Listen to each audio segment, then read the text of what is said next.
13 फरवरी से जो ये लड़ाई लड़ रहे हैं, ये लड़ाई मेरे भाइयों किसी को MP या MLA बनाने की नहीं है। ये लड़ाई किसी सरकार को बनाने या बिगाड़ने की नहीं है। ये लड़ाई रोटी और बेटी को बचाने की लड़ाई है। रोटी और बेटी को बचाने की लड़ाई इसलिए है, आपने देखा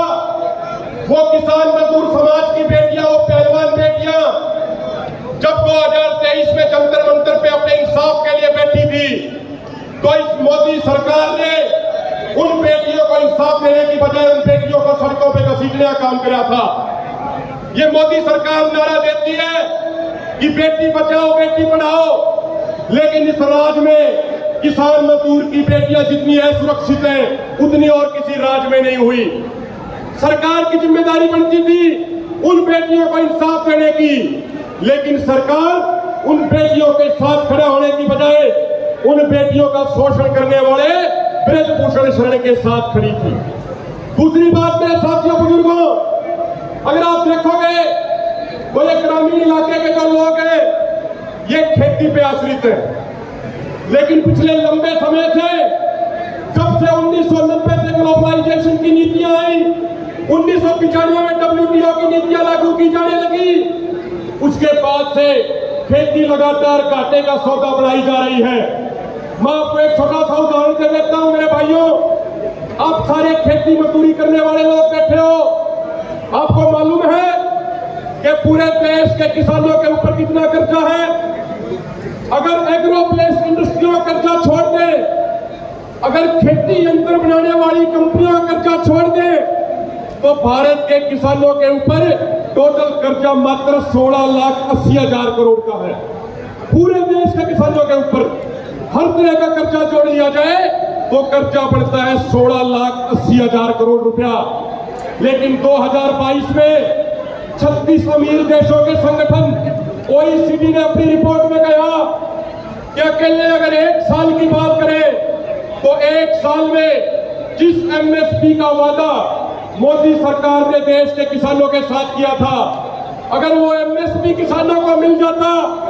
और फसलों के इंपोर्ट एक्सपोर्ट संबंधित पॉलिसी अचानक से न बदली जाती,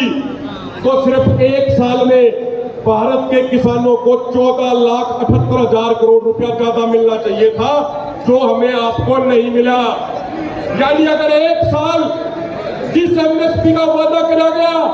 अगर एक साल वो MSP दे दे और अचानक से फसलों के आयात निर्यात इंपोर्ट एक्सपोर्ट संबंधित पॉलिसीज ना बदले, तो सिर्फ एक साल में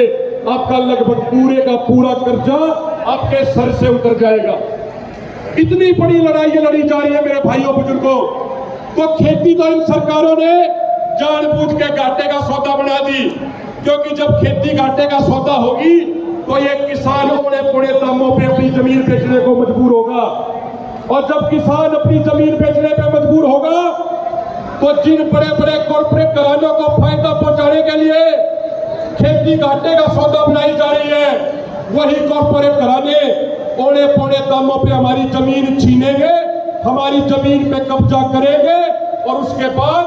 उन कॉर्पोरेट घरानों की फैक्ट्रियों में मजदूरी करने के अलावा हमारे पास और कोई विकल्प नहीं बचेगा। पिछले 5-6 सालों से पंजाब के तरीके से हरियाणा से भी नौजवान मजदूरी करने के लिए विदेश जाने पे मजबूर हो गए थे और बाहर जाने लगे थे, लेकिन वहां का भी ये हाल है कि 2 साल पहले उन देशों में जिस काम को करने के 1 घंटे के $18 मिलते थे, आज उसी काम को करने के 1 घंटे के मात्र $12 से $13 मिल रहे हैं। मेरे बुजुर्गों नौजवान साथियों, ये America, Canada, New Zealand, Switzerland, Sweden, England, France, Germany, ये इतने चालाक देश हैं कि हमारे लोगों को अपने देश में तभी तक आने दे रहे हैं जब तक इनको सस्ते मजदूर चाहिए और पैसा यहां से वहां जा रहा है।